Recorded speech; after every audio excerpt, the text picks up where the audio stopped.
En gros, ce texte-là montre que le droit à la culture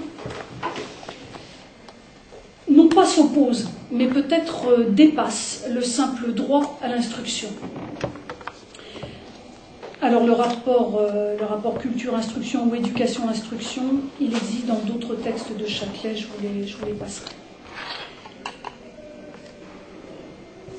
Alors voilà comment commence Châtelet. Que veut dire, particulièrement dans les pays où règne la démocratie politique, pays dits avancés, le fait que la culture, qui est un fait, s'envisage comme un droit? Et Châtelet répond: cela veut dire que le citoyen contemporain, se connaissant lui-même et connaissant la société dans laquelle il vit, a le pouvoir ou la capacité reconnue, sinon effective, de réclamer de la collectivité que celle-ci lui assure ou développe en lui une modalité de son être qu'il possède déjà. Donc le droit à la culture, c'est une revendication de développer quelque chose qui est en moi, que je possède, autrement dit la pensée, on pourrait dire, hein, la capacité à entrer dans la pensée, la réflexion, et je le réclame comme un droit. Alors, première chose que pose Châtelet, le droit à la culture, c'est donc pas le simple droit à l'instruction. Le droit à l'instruction, Châtelet est très clair là-dessus, ça a donné des très bonnes choses, c'est l'époque de Jules Ferry, c'est effectivement l'acquisition de savoir-faire, qui, de toute façon, on pourrait dire, sont assez essentiels ou primordiaux pour entrer dans la culture, qui sont l'écriture et la lecture.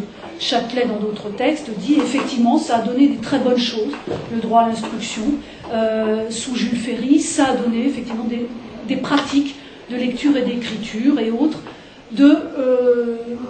qui sont indispensables et qui ont été bien menées. Mais, pourquoi est-ce que le droit à l'instruction n'est pas suffisant? Il n'est pas suffisant parce que, et c'est ce que reproche Châtelet, le droit à l'instruction, finalement, c'est un droit à l'obéissance. Certes, il donne des outils pour entrer dans la culture, certes, on passe par l'école pour apprendre à lire, pour apprendre à écrire, pour, je sais pas, connaître un peu d'histoire de la musique, si c'est possible, ou un peu d'histoire tout court, mais c'est un droit à l'obéissance. C'est-à-dire qu'on apprend, et notamment on apprend pour quelle raison? Jules Ferry, c'était quoi? C'était pas le bonheur d'éduquer, c'était éduquer les gens, un minimum les instruire, parce qu'il fallait que ces gens, en regard d'une mutation de société, puissent occuper des postes qui allaient se profiler. Donc il s'agissait finalement d'instruire la population, d'instruire les jeunes, pour qu'ils puissent occuper des postes dont la société allait avoir besoin. Alors ça, on retrouve là, mais Châtelet ne l'évoque pas, c'est moi qui le...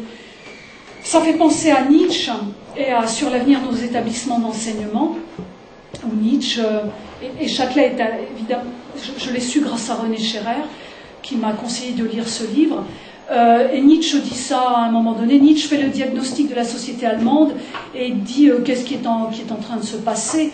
Ce qui est en train de se passer, c'est qu'on veut que la culture serve, que le savoir soit rentable. Et Nietzsche, c'est à l'époque où en Allemagne, il y a la mise en place de ces fameux lycées techniques, de ces fameux lycées professionnels, et Nietzsche est il diagnostique ce qui est en train de se passer en Allemagne. Donc c'est un petit peu la même continuation, c'est ce que dit Châtelet là. Le droit à l'instruction donne de très bonnes choses, son gros problème c'est que c'est aussi un droit à l'obéissance. Voilà. C'est d'où que ce ne soit pas une entrée dans la culture complète, que ce ne soit pas un droit à la culture. C'est peut-être les prémices, évidemment, c'est peut-être l'entrée. Mais ça ne peut pas se résumer à la possibilité de s'éduquer par soi-même. Si on en reste à l'instruction, on ne peut pas s'éduquer, entrer dans l'éducation.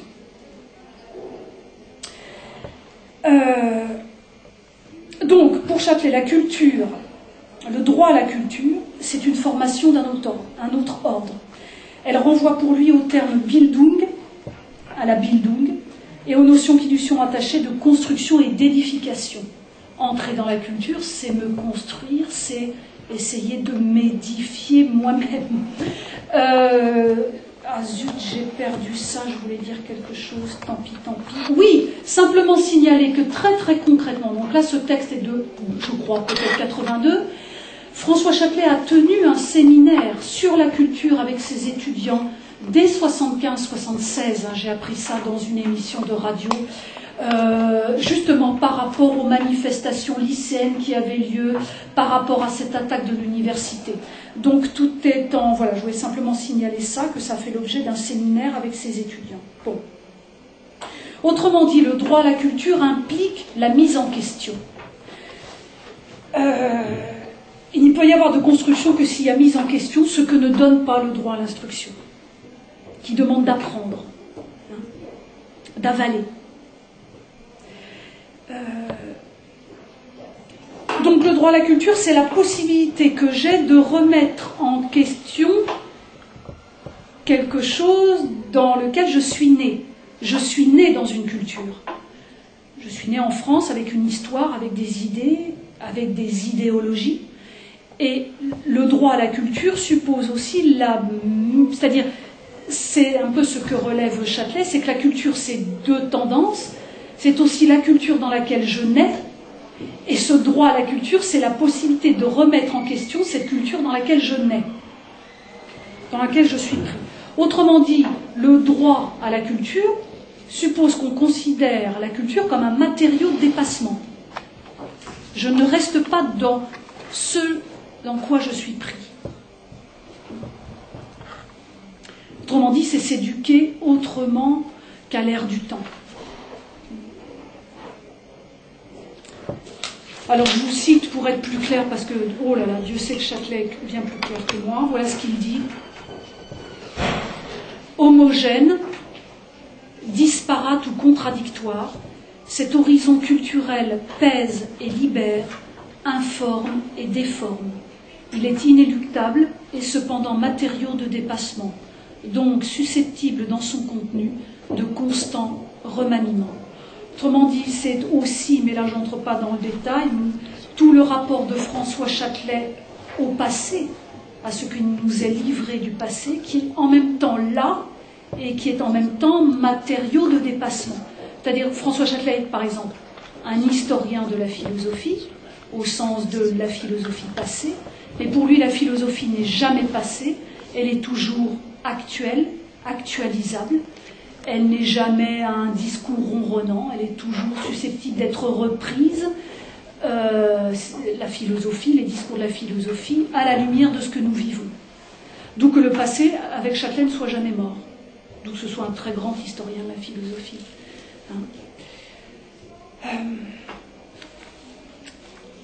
Alors, mes premières objections. Le droit à la culture, c'est donc, comme je l'ai dit au départ, l'idée d'une revendication. Je demande à l'État, je revendique auprès des instances étatiques de développer ce droit à la culture, cette part qui est en moi, cette capacité à dépasser ce qui est donné. Et Châtelet relève donc l'objection. L'idée d'une intervention étatique dans un domaine où doit régner par définition l'initiative privée, où l'essentiel consiste en l'action et la réaction subjective, n'est-elle pas simplement absurde ? Autrement dit, cette culture, le droit à la culture, étant donné que la culture, finalement, c'est quelque chose qui m'appartient de faire, qu'il m'appartient de faire, comment est-ce que ça peut devenir objet d'une réclamation devant les instances d'un État, alors, il faut redire, là je ne l'ai pas fait, mais chez Châtelet c'est fondamental, nous sommes en 82, ça fait quelques mois ou un an que Mitterrand est au pouvoir, et qu'il y a, pour la première fois depuis longtemps, une écoute qui ne va pas durer longtemps, il ne s'agit pas de... Voilà, qui ne va pas durer longtemps, mais il y a une écoute sur ces questions de la culture et de l'éducation. Voilà, c'est Mitterrand, je crois, qui avait tenu un discours un peu avant son élection, qui avait assuré les intellectuels de sa mobilisation pour la culture et pour l'éducation de manière générale. Bon. Et on voit bien que Châtelet écrit aussi, non pas, il écrit comme un philosophe qui veut essayer d'infléchir les choses, qui veut essayer de poser le problème et d'essayer de pousser ce pouvoir qui semble être à l'écoute, contrairement au précédent. Châtelet était de gauche, mais c'était un anarchiste de toute façon, il faut le dire. Ce qui ne veut pas dire qu'il n'était pas attentif à la politique et qu'il n'a pas essayé de peser là où il pouvait peser, hein, dans les écrits, à travers les écrits. Bon. Mais je ne veux certainement pas dire que c'était quelqu'un admiratif du Parti socialiste, hein, absolument pas. Mais il avait tellement lutté ces années précédentes avec Derrida notamment et Le Greffe que voilà, il entre aussi dans cette réflexion adressée aux politiques. Donc comment répond Châtelet? Bon, est-ce qu'il n'est pas absurde de vouloir revendiquer quelque chose qui finalement n'appartient qu'à nous-mêmes, hein? Est-ce que finalement le droit à la culture ne serait pas en contradiction avec la définition même de la culture comme construction et d'édification des connaissances qui ne sont pas prédéterminées, qui nous appartiennent, que l'on rencontre, etc., qui relèvent d'une pratique propre, y compris une pratique d'existence au sens simple du terme, libre de tout dirigisme? Est-ce que c'est pas antinomique? Bon. Mais Châtelet, en fait, dit bon, très bien, il y a de nombreuses formations qui écartent comme inopportune cette espèce de revendication d'un droit à la culture par rapport à l'institution. Mais Châtelet, voilà, il dit, bon, mais alors, si la culture était laissée aux mains des organismes privés, est-ce qu'il ne vaudrait pas mieux, parce qu'on est dans un pays dit démocratique ou républicain, et à une époque qui semble, je sais aujourd'hui ça fait sourire, mais qui à un moment de l'histoire entend ces questions de la culture et de l'éducation, est-ce qu'il ne vaut pas mieux que ce soit revendiqué et que ce soit finalement au niveau de l'État que ça se passe, plutôt que de le laisser aux mains des entreprises privées? Voilà, je lis ce qu'il dit. De nombreuses formations étatiques écartent comme inopportune et dangereuse pour des productions culturelles une telle intervention. Mais à qui serait laissé le financement de ces productions? À des groupes privés? Ne vaut-il pas mieux que ce soit l'État français, parce que républicain, qui s'en charge? Alors effectivement, Châtelet relève directeur de musique ou de théâtre, directeur de musique ou de théâtre, c'est-à-dire des titres qui sont donnés par l'État. Est-ce que ce n'est pas finalement des titres choquants, hein, puisqu'ils recouvrent des budgets attribués, etc., etc. Mais est-ce que finalement il ne vaut pas mieux que ces moyens-là soient distribués par l'État, parce que l'État, dans une démocratie, c'est nous, hein, ce devrait être nous? Vaut mieux pas que ce soit l'État qui se charge finalement d'un droit à la culture, d'assurer un droit à la culture, plutôt que de le laisser aux mains du privé.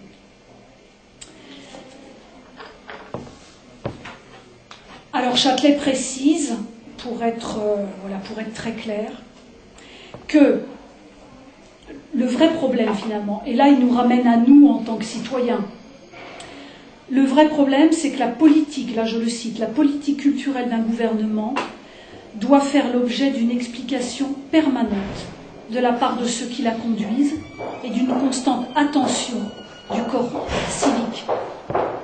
Autrement dit, c'est aux citoyens à exiger des informations sur la politique culturelle qui est menée en son nom. Oui, c'est utopique. Mais Châtelet est utopique dans le bon sens du terme, c'est-à-dire qu'il n'a pas cessé de travailler dans le présent, et notamment très clairement politiquement, pour que la culture ne soit pas laissée aux mains de gens qui n'ont clairement rien à faire des citoyens. Hein. Voilà, un petit peu pour le droit à la culture. Alors,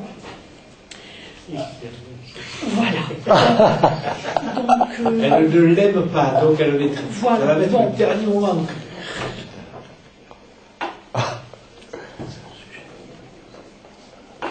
dernière précision, je dis ça, puis après je passe au deuxième... Il est que 16h38, hein. Et oui. Je ne parle que depuis 1 heure. Et oui, c'est ça. Ah, d'accord, je vois, c'est... ça que je voulais faire. Oui, d'accord, je le dis. Donc je termine sur ce texte, sur cette archive que j'ai mutilée, mais c'est pas grave, sur les 2 hypothèses, sur le droit à la culture et la culture comme service public. Au moment où Châtelet écrit ce texte-là, il y a, depuis quelques années déjà, un engouement pour la culture. C'est-à-dire, c'est le grand moment où les grands philosophes écrivent et ils sont lus, où des cinéastes font des films et ils sont vus, où des gens du théâtre font du théâtre et des pièces un peu obscures et elles sont vues.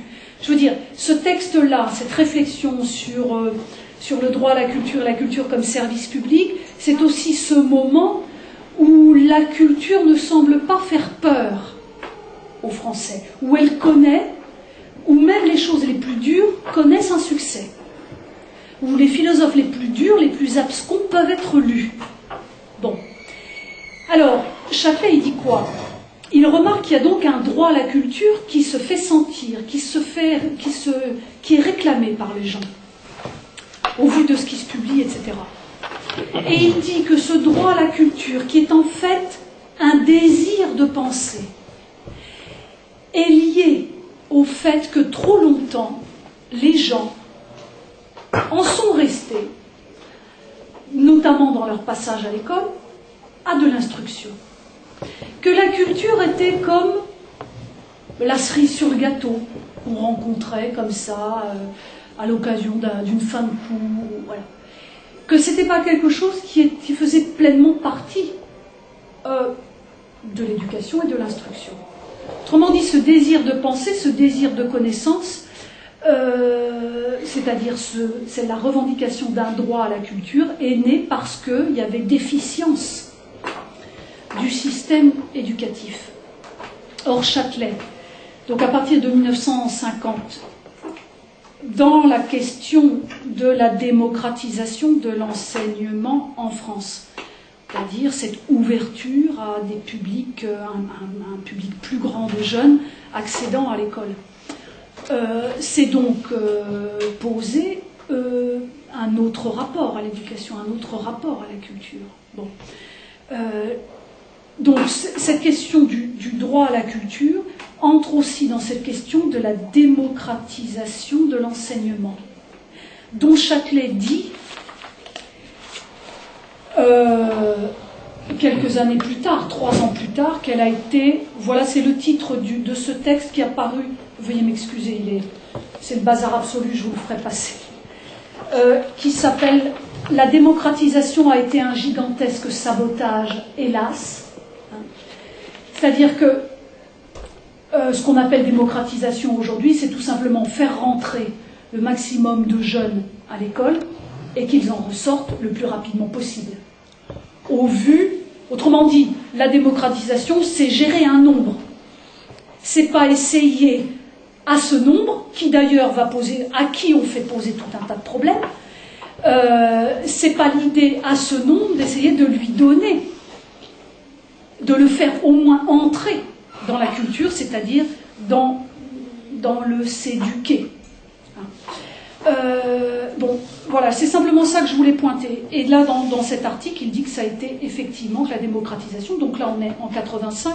Je vous ai parlé du droit de culture en 82. C'est-à-dire qu'en l'espace de 3 ans, de toute façon, il voit déjà que c'est même sous un gouvernement de gauche, c'est perdu. Ça ne veut pas dire que la démocratisation date de Mitterrand. Ça date après les années 50. Mais c'est que même sous Mitterrand, de toute façon, visiblement, ça ne changera pas.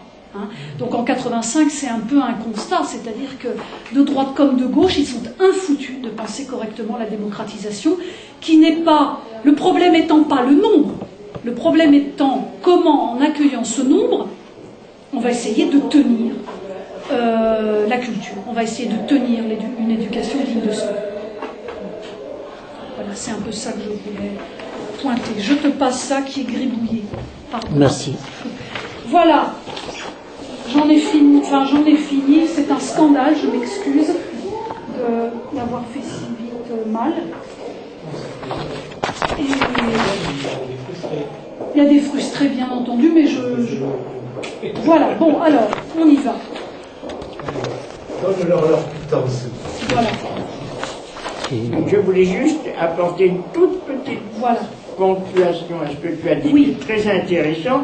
Peut-être faudrait-il ajouter, dans la perspective historique que tu as donnée, une petite mise au point qui est en même temps peut-être un grossissement des lignes, mais qui quand même permettent, bien que la pensée de Châtelet ne soit pas évidemment une pensée à la merci, fluctuant selon les circonstances, elle est comme toute pensée ou toute expression, tout au moins dans son expression et dans ce que à quoi tu as fait appel, qui sont beaucoup des articles ou des interventions ou des choses comme ça, elle est quand même commandée aussi par les circonstances. Or, dans la période que tu as étudiée, il y a une ligne majeure sur le point de vue de la position culturelle, c'est l'élection de 1981. Il y a deux lignes. Il y a celle, premièrement, c'est celle dans laquelle se situe la pensée de Châtelet à Vincennes, c'est-à-dire celle qui succède 1968 et les années 70. Puis ensuite, il y a l'accès de ce qu'on appelle la gauche au pouvoir, c'est-à-dire l'élection de Mitterrand en 1981, et les réformes importantes, en particulier sur le plan culturel, qui ont été faites. Il y a eu effectivement, à ce moment-là, une tendance de ce qu'on appelle la gauche, c'est-à-dire socialiste, à miser essentiellement et beaucoup sur la culture, en particulier avec le ministère langue, de sorte que, à la fois, il y a eu, de ce point de vue-là, une concrétisation relative de choses qui avaient été présentées sous la forme de tendances, d'aspirations, dans les années précédant 68 et suivant 68, c'est-à-dire qu'effectivement, il y avait quelque chose qui avait été orienté vers l'accès populaire de la culture, les différentes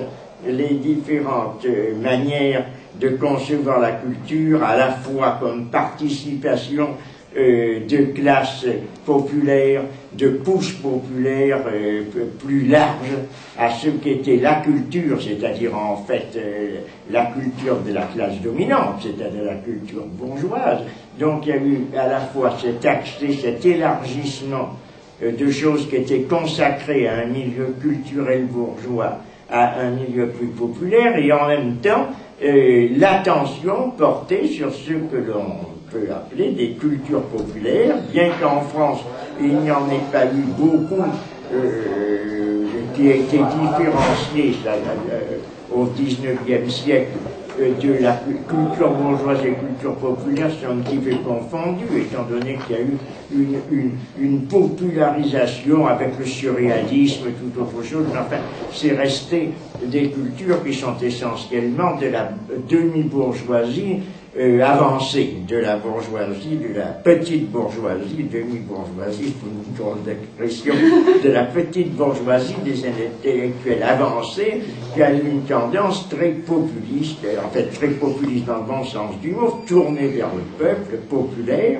et en même temps, ce qui compte aussi énormément, la défiance des intellectuels, des défenseurs de la culture, à l'égard de la culture étatique et de celle qui à la fois avait été triomphante puis était en train de chuter en chute libre à toute vitesse, qui était la culture prolétarienne du non-soviétique, l'imposition de la culture par l'État. De sorte qu'au moment où il y a eu le triomphe, l'accès électoral de la gauche, il y a eu à la fois une satisfaction, une généralisation qui s'est marquée précisément par les maisons de la culture qui ont été créées par Jacques Lang, et autour essentiellement du théâtre, il faut le dire, c'est des maisons de la culture, également des arts plastiques, mais je crois que le théâtre a été essentiellement bénéficiaire, et on pourrait presque dire que ces années ont été marquées par le grand triomphe brechtien. C'est Brecht qui est devenu en quelque sorte le modèle. Quelqu'un qui l'a bien vu dans ce sens, c'est Badiou, en ce qu'il est,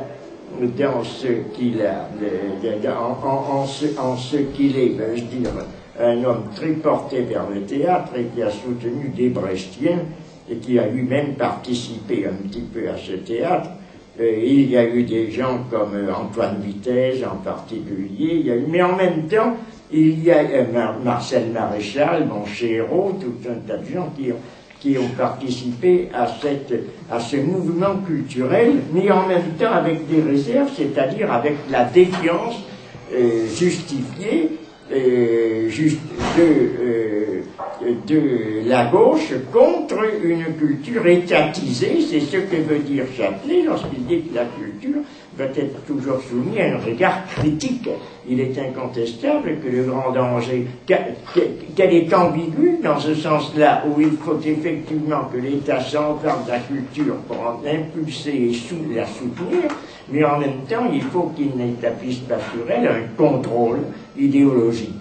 C'est ça qui était le grand problème essentiel à Châtelet qu'il a exprimé, qui se trouvait également chez d'autres contemporains de Châtelet, qui pouvaient... Or, les luttes, si l'on peut dire, qui ont été faites, entreprises autour de cela, sont commandées un petit peu par cette idée. Quant à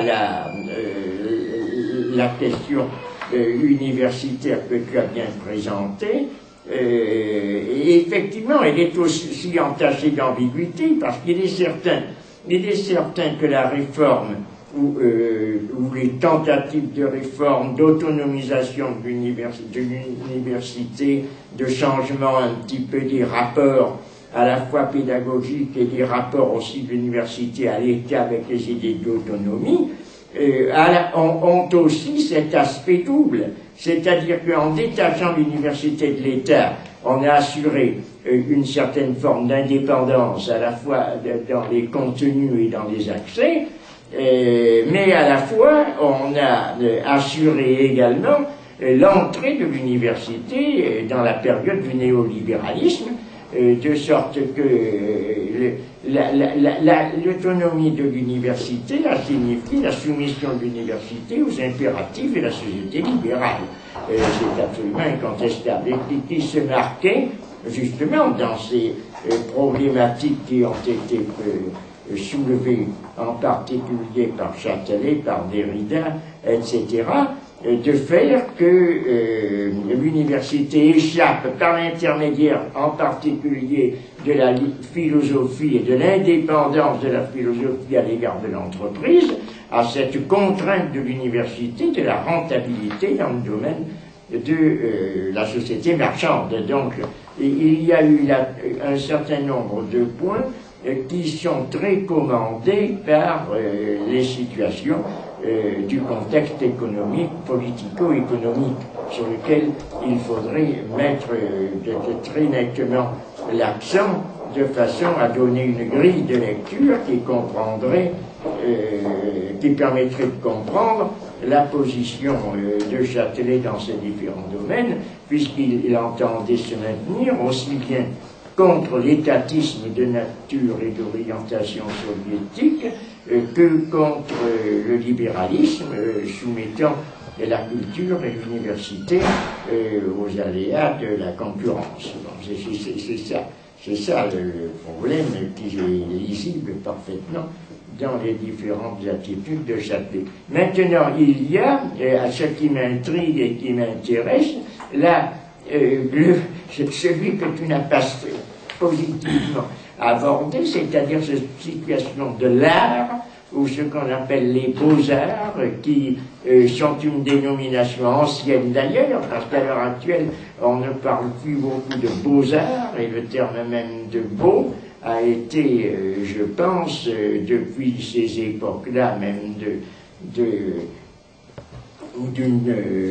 des années 70-80 a été sinon discrédité, tout au moins évité dans l'expression, dans la qualification de l'activité artistique, qui est à la fois culturelle, c'est absolument certain, mais qui n'est pas exactement dans le même cadre, à tel point que l'on a pu, comme l'a fait Adorno par exemple, opposer très violemment la culture à l'art, en se déclarant ennemi justement de la culture qui est ce dont il a horreur, la culture de masse, mais la culture de masse, non pas en tant qu'elle est populaire, mais en tant qu'elle est nécessairement une culture dominée par la marchandise,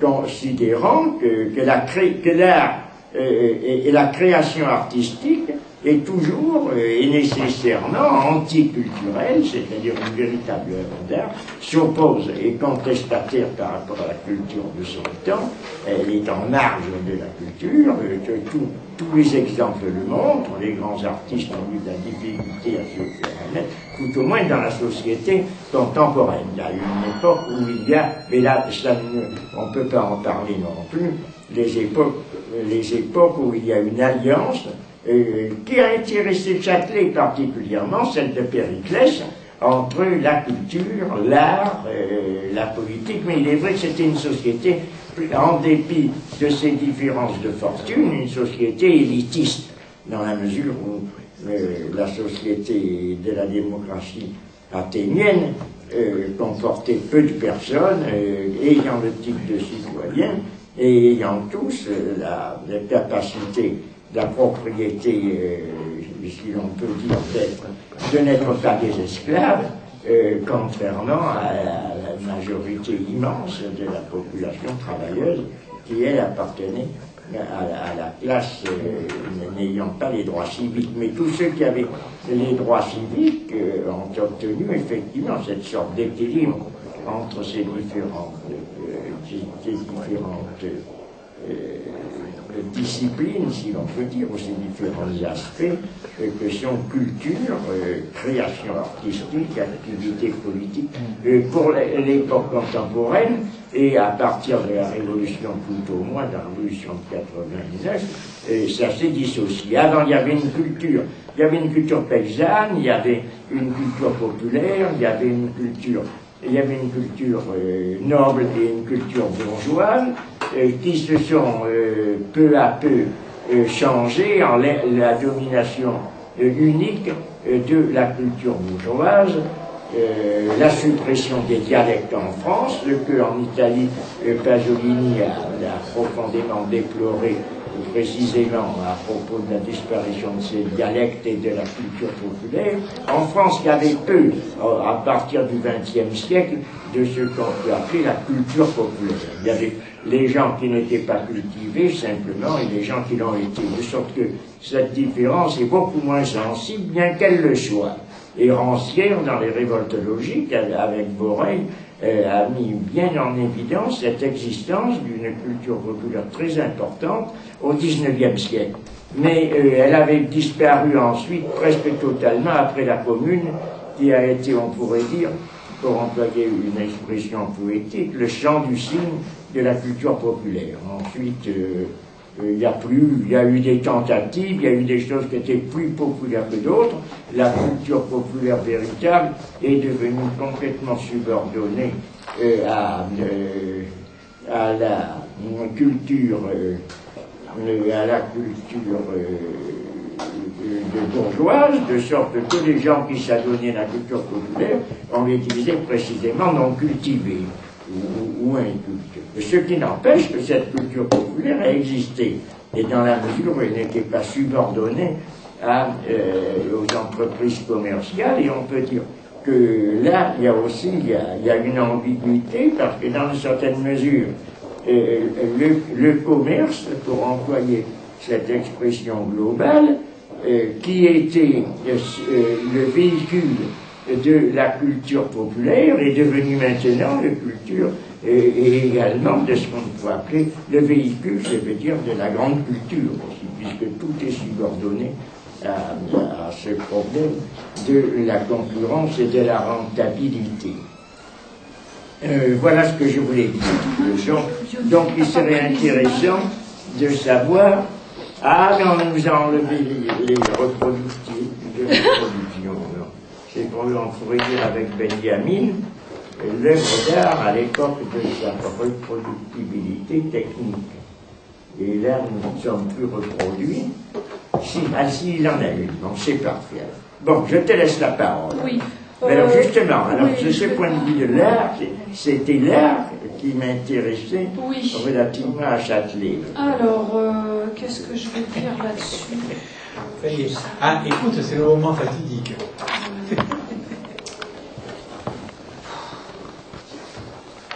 Alors, de ce que vous... Je ne sais pas trop comment je pourrais repartir sur la question de l'art. Comment je vais pouvoir... bon. Ben, dis-nous pourquoi il était détestable. C'était parce que c'était ce petit livre. Oui, mais c'est... Qu'est-ce que vous voulez que je dise là-dessus? J'en sais rien. Puisqu'il a ajouté Châtelet la main gauche, donc il a un petit article. Alors qu'est-ce qu'il a mis dans cet article que je n'ai pas dit? Oui, ben, je vais vous dire, franchement cet article je ne l'aime pas. Donc voilà, je ne l'aime pas, je le trouve, c'est bon, je vois pas le rapport. Non, c'est un article, bon, je vais, voilà, tant pis, je vais en parler, et puis on verra bien ce que ça donne. Alors, qu'est-ce que je voulais dire? Bon, déjà, une chose de manière très, très concrète, j'ai trouvé, enfin, la question de l'art chez François Châtelet, enfin, son rapport à l'art est une question mineure chez lui, que l'on trouve notamment dans la chronique des idées perdues, et notamment par rapport à la musique. Voilà, où c'était un très très grand... il se disait amateur de musique, d'opéra, notamment de Verdi, mais excellent connaisseur de Stravinsky aussi. Il disait ne pas lire la musique, donc être un poltrone, c'est-à-dire un amateur, voilà, mais un amateur avec ses goûts et voilà. Oui, avec bon, si j'essaie de parler en tout cas de la musique chez François Châtelet, bon, pour dire ça.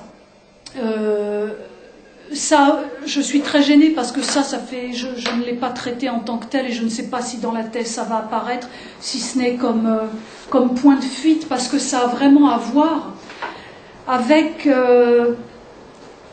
sa conception de la philosophie, avec sa manière de voir la philosophie. C'est-à-dire que la musique, la force de la musique pour François Châtelet, c'est de rendre sensibles des choses des sentiments, des perceptions, que l'écrit ne peut pas rendre, et ne pourra probablement jamais rendre. Par exemple, la musique, c'est ça. Autrement dit, ça renvoie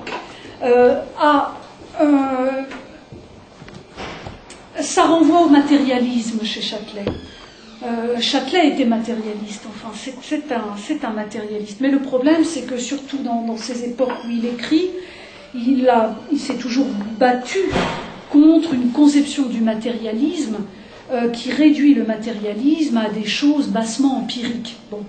Or, justement, peut-être que la musique, mais aussi le cinéma, parce que je l'ai rencontré dans les transcriptions que j'ai faites de l'INA, sont au moins pour ces deux arts une manière de combiner l'idée avec l'existant, avec l'existence, avec la vie. Voilà, s'il faut le dire de manière très superficielle, mais après je vais lire des passages de Châtelet parce que je crois que c'est ce qu'il y a de mieux. La force de l'art, c'est de rendre audible, de rendre perceptible ce que la philosophie ne peut pas faire, ce que peut-être l'écriture au sens de l'écrivain ne peut pas rendre non plus. Alors c'est par exemple le Don Giovanni de Mozart, qu'il cite, et notamment, tu vas m'aider, Hans, Desdémone, l'air de Desdémone, c'est ça? Desdémone, c'est Othello. Ah, c'est Othello. Alors, c'est pas ça. Quand elle pleure, enfin, pas quand elle... Voilà. Quand elle chante ce moment tragique où elle exprime tout l'amour sensuel et physique qu'elle a eu pour Don Juan. Voilà, ça c'est un exemple pour Châtelet de ce que la musique rend et que quelqu'un comme Molière ne peut pas rendre. Et que c'est ça la puissance de la musique et la force de Mozart. Par exemple, bon... peut-être qu'il faudrait à ce moment-là, si vous me permettez de lire un petit peu par rapport à la musique, il faut lire ces pages qui sont les seules pages mises à part. Alors là, Hans, pas seulement Hans, mais parce que Hans est musicien, et en tout cas prenez ça, parce que malheureusement, voilà 2 transcriptions de 2 émissions radiophoniques sur la musique de François Châtelet, où François Châtelet parle de la musique. La première, de manière générale, ses amours, de manière générale, donc plusieurs musiciens, et la seconde sur Stravinsky, qui n'est pas, dit-il, son musicien préféré, mais il n'osait pas se lancer dans Bartók, par exemple. Il avait peur d'en parler. Parce qu'il est d'une grande modestie, Châtelet, par rapport à la musique. C'est ça qui est très touchant chez lui, c'est que il veut sortir la musique de toute sociologie. Il supporte pas, d'ailleurs, il supporte pas la sociologie de l'art. Comme il ne supporte pas la conception du matérialisme dialectique vis-à-vis de l'art, qui fait de l'art finalement le continuateur qui relie l'art à l'économique ou qui relie l'art au politique. Ça, Châtelet n'est absolument pas là-dedans. Ça sont des conceptions qui pour lui mettent à mal l'autonomie de l'art. Comme il a essayé de penser l'autonomie de la philosophie, il a aussi, il a essayé de penser. À cet égard, il a toujours essayé de montrer que l'art avait une véritable autonomie et ne se réduisait pas à ce type de lecture. La lecture sociologique, qui est un discours sur l'art, qui enferme l'art, le pourquoi du comment, ou la lecture du matérialisme dialectique qui rabat l'art à l'infrastructure économique et qui met toujours l'art à la traîne du politique, ou au service du politique. L'art est toujours au service de la politique ou du politique, des classes laborieuses. Ça, c'est quelque chose... Bon, aujourd'hui, peut-être que ça nous parle moins, et encore, je ne sais pas. Mais voilà, ça, c'est quelque chose... Et en même temps, l'art est engagé, mais il n'est pas à la traîne du politique. Il n'est pas non plus réductible à l'économique. Il échappe toujours. Donc presque pour parler de l'art, il faut en parler avec ses propres termes. C'est ce qu'il dit dans une archive que j'ai consultée, avec les propres termes de l'art. Alors, je vais vous lire ces pages absolument magnifiques de la chronique des idées perdues, et comme l'œuvre de François Châtelet est évidemment, malheureusement, difficile à trouver, la chronique n'est toujours pas republiée, ce qui est aberrant, puisque c'est vraiment un livre qui retrace son parcours intellectuel, mais il est d'une telle modestie que c'est aussi le parcours intellectuel de la France, quasiment, en tout cas jusqu'aux années 75. Bon, voilà. Alors, qu'est-ce que je vais vous dire? Lire. Page 232 de la chronique des idées perdues.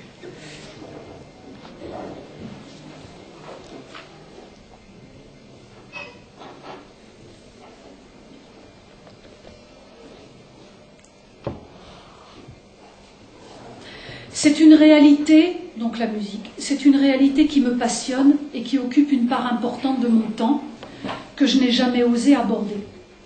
Si j'ai prêté beaucoup de mes traits au Guillaume des années de démolition, alors François Châtelet a écrit un roman qui s'appelle Les années de démolition, non republié, qui a été fort mal accueilli en 1975. Voilà, Guillaume est donc le personnage central des années de démolition. Si j'ai prêté beaucoup de mes traits au Guillaume des années de démolition, j'ai soigneusement oublié de lui attribuer cet amour excessif pour Mozart, Schubert, Stravinsky et Xenakis. Il m'aurait fallu évoquer les émotions de mon héros et je ne m'en sentais pas capable. Je ne le suis pas plus aujourd'hui de parler des miennes. Et cependant, plus les années passent, plus j'écoute de musique, plus j'en suis curieux, plus intensément je l'éprouve et plus je suis perplexe quant à cet attachement. Je n'ai reçu aucune éducation musicale, mais je suis un fils de la radio, comme d'autres sont les enfants de la télévision. Mes parents appréciaient la grande musique et le poste qui fonctionnait beaucoup était branché en général sur les stations sérieuses. J'ai le souvenir d'avoir ouvert un cahier lorsque j'avais une douzaine d'années, où je donnais des notes aux morceaux de musique que j'entendais et que je faisais chaque mois des moyennes me permettant de classer les compositeurs. Dans le Larousse en 6 volumes, je cherchais les compléments biographiques. Grieg, à cause de Peter Gint, et Gounod, grâce au ballet de Faust, arrivaient en tête.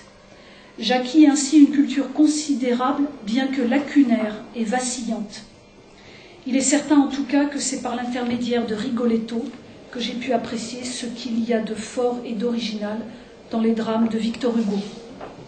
Aussi, lorsque dès ma première année de Sorbonne, je fus entraînée au concert par Jacques Castier, je n'étais pas en terrain inconnu. Malgré la pauvreté des temps, nous étions en ce domaine des privilégiés. Avant même l'institution des jeunesses musicales en France, la carte d'étudiant nous donnait accès pour une somme dérisoire aux répétitions générales de l'orchestre du conservatoire, dont le chef titulaire fut bientôt Charles Munch, puis André Clutens. Le samedi matin et le samedi après-midi, le concert de la Société des instruments avant, que dirigeait Fernand Oubradous. Lorsque nous eûmes un peu plus d'argent, nous allions écouter un autre grand orchestre le dimanche à 6 heures. Et nous nous organisions pour faire queue et ne pas manquer les grands visiteurs, Toscanini, Mengelberg, Furtwängler, Sulima Stravinsky, etc. etc.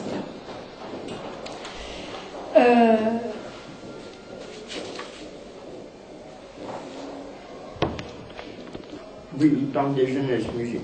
Oui, c'était aussi là, c'est quelque chose qui était une culture populaire, c'est certain, mais qui a toujours développé une connaissance de ce qu'on appelle la grande musique ou la musique écrite, beaucoup plus que la musique populaire ou la musique de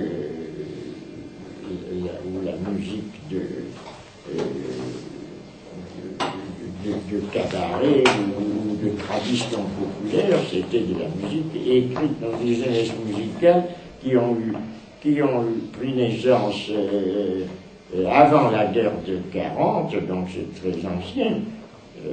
Il était une institution de développement de la culture populaire, mais encore une fois au sens de l'accès de jeunes ou de classes, pas nécessairement populaires d'ailleurs, mais l'accès d'une classe non cultivée à une culture dans le sens après tout, à la fois d'un savoir et d'une sensibilité.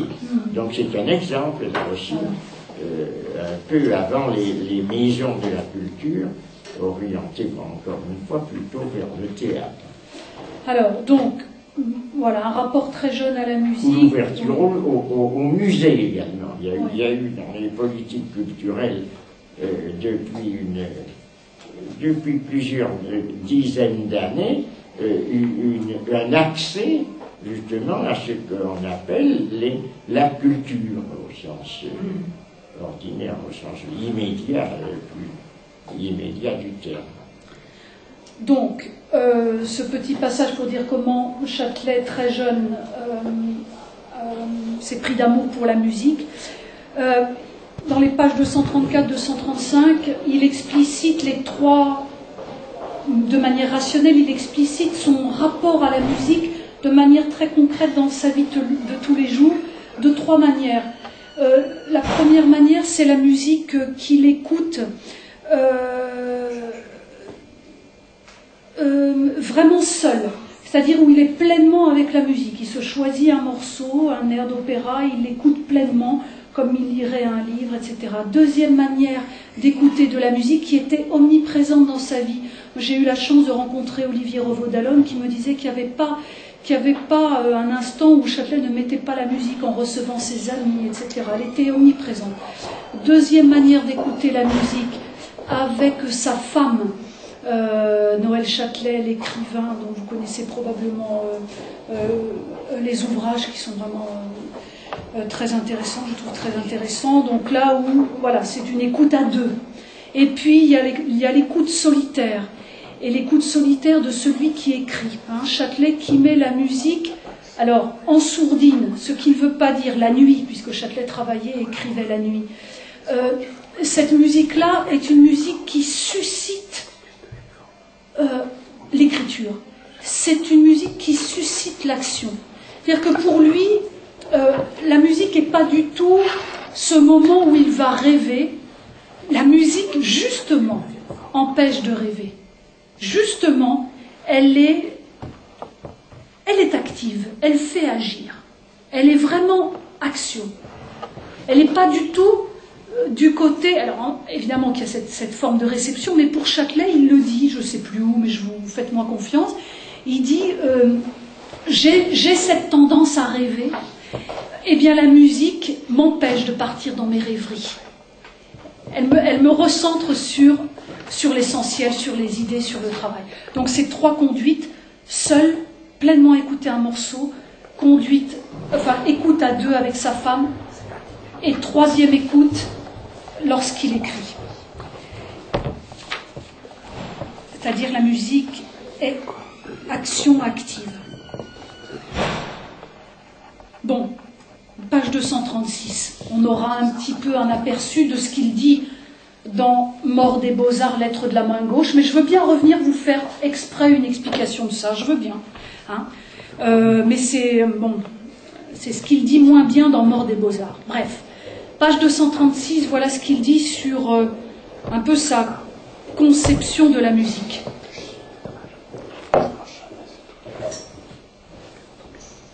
Bon, il dit qu'il a peur de parler de musique, il ne s'en sent pas capable, il ne sait pas lire la musique, il a des haines solides,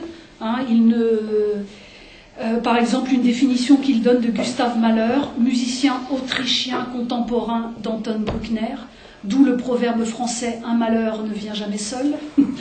Donc il n'ose pas vraiment parler parce qu'il a des positions très très fermes sur certains musiciens et qu'il ne sait pas trop comment les défendre, de même Wagner. Pardon ? Il n'a pas aimé voir Ravel. Par exemple de Wagner, Wagner a exercé sur la musique européenne une influence fâcheuse. Donc peur de parler de la musique parce que voilà, il en revient finalement à des jugements qui peut-être sont un peu trop personnels, et Châtelet, ça lui pose des problèmes de parler personnellement un peu de la musique. Bon. Et la deuxième chose, voilà ce qu'il dit. La seconde raison qui me fait craindre de parler de la musique, c'est que la plupart des textes que j'ai lus sur cette question, en dehors des analyses historiques, sont habités par le mauvais lyrisme. Celui qui s'essouffle à faire passer dans des mots ce qui ressortit à une autre sémantique. Maurice Ravel disait, je crois, « Ce que je reproche à Beethoven, c'est Romain Rolland ». Il avait bien raison. Aussi, je me limiterai à quelques impressions brèves et peu contrôlées, les premières et sans doute les dernières que je risquerai sur un tel sujet. Première remarque. On a coutume dans les traités d'esthétique d'associer la musique à la temporalité, dans le souci classificatoire de la distinguer dans l'ordre des beaux-arts, des arts plastiques.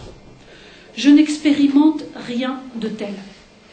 Si la musique a quelque fonction de cet ordre, elle est de désarticuler la représentation unitaire du flux qui s'écoule, que propose et impose le vécu dans sa prétendue immédiateté. Ce n'est pas comme le XIXe siècle a tenté d'en accréditer l'idée, que ce soit l'essentiel de l'art en général que d'apporter ici-bas le substitut sensible de l'éternité. L'art musical réussissant particulièrement bien dans cette entreprise, dans la mesure où il est directement confronté avec l'adversaire. Une pièce musicale, ce 7e quatuor de Beethoven que j'évoquais à l'instant, agit comme un champ matériel constitué de qualités sonores, tantôt légères, tantôt lourdes, tantôt fluides, tantôt épaisses, qui se superposent, se combinent, s'amalgament en mouvements. Le calcul des mouvements tous singuliers produit par les trajectoires entremêlées des éléments sonores, construit un espace volumineux qui s'en vient, s'avance, se replie sur soi, se dilue, expose, s'annihile, se déploie. C'est comme surface se déployant et comportant des dénivellations et des degrés que la composition musicale est agissante. Elle n'a aucun effet de profondeur, sinon au sens matériel, où il lui arrive de vriller les viscères et de crisper les muscles. Elle n'est pas plus une maîtrise ou un jeu du temps que la peinture n'est une technique de l'espace plane et la sculpture de l'espace à 3 dimensions. Certes, elle peut produire l'impression de la durée qui s'écoule, de l'événement qui se précipite ou de la stagnation. Ce n'est là toutefois qu'un aspect. Les métaphores que je viens d'employer ont toutes un commun défaut. Elles situent l'effet musical dans le domaine de la représentation. Or, la musique ne présente ni ne représente rien, même apparemment. Elle a ce privilège, par ses artifices, de rendre sensible à toute la superficie du corps, y compris les parties dites profondes de celui-ci, l'impact des qualités sonores et de leur combinaison. C'est une mauvaise image que de dire qu'une stridence musicale déchire les oreilles. Elle fend comme un coup de sabre du crâne au pubis. Comment des crins de queue de cheval collés, frottés sur un morceau de boyau de mouton tordu, peuvent-ils produire des émotions sublimes, se demandait Aldous Huxley, parce qu'une émotion sublime, c'est encore de la chair qui tressaille. Bon, c'est un passage absolument magnifique. Autrement dit, là, ce que montre Châtelet, c'est que la musique, c'est pas de l'abstraction. C'est pas de l'abstraction et c'est pas du temps, c'est de l'espace. De même que pour lui, d'ailleurs, faire une histoire de la philosophie, c'était pas remonter dans le temps, c'était mettre en place des espaces de pensée. Et bon, peut-être que je terminerai là-dessus, c'est que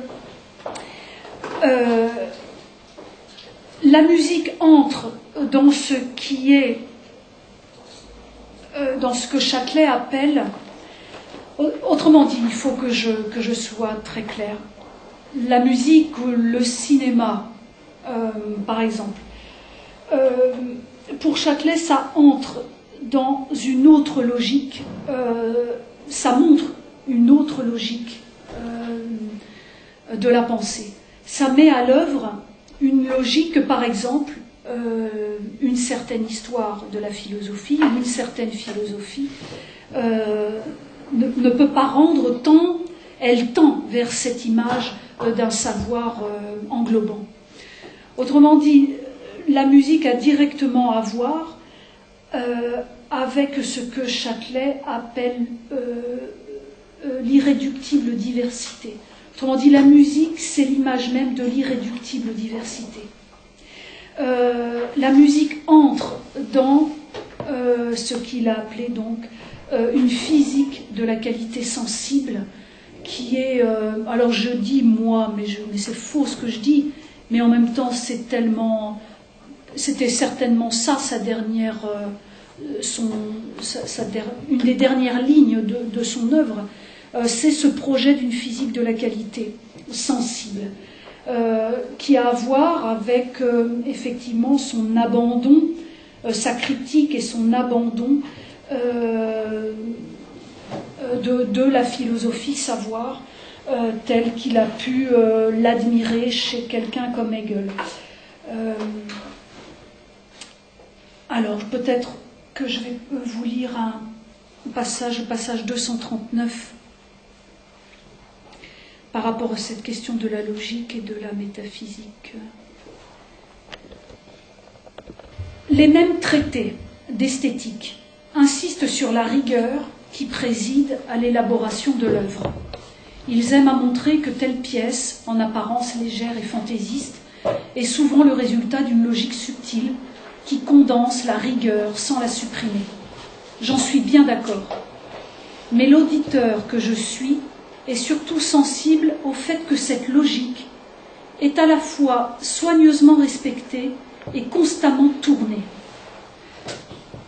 Ce qui distingue une composition didactique qui applique, par exemple, la forme sonate et une sonate de Beethoven, c'est quand celle-ci, le respect de la règle et sa transgression vont ensemble.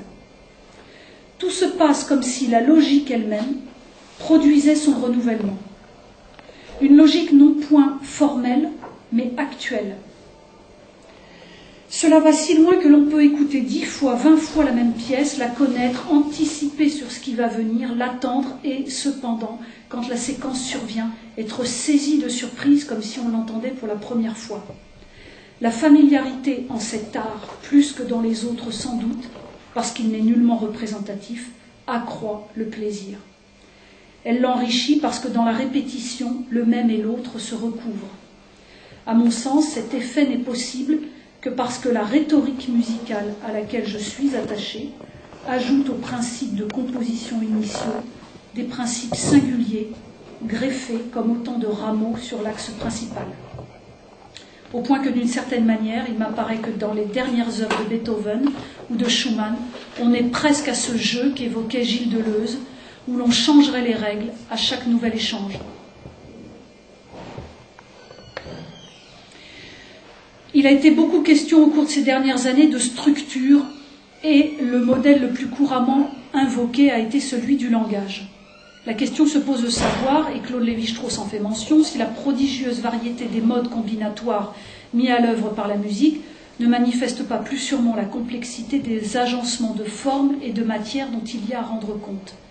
Étrange et heureuse perspective si pouvait être pensée sereinement l'irréductible diversité. Dans ces entretiens, j'ai souvent fait allusion au projet d'une physique de la qualité, d'un ensemble coordonné et non systématique de connaissances. Je vais trop vite. Dans ces entretiens, j'ai souvent fait allusion au projet d'une physique de la qualité, d'un ensemble coordonné et non systématique de connaissances visant à éclairer les rapports pratiques, au-delà des distinctions ontologiques de l'esprit et de la matière, anthropologique de l'homme et du monde, épistémologique de l'idée et de la chose.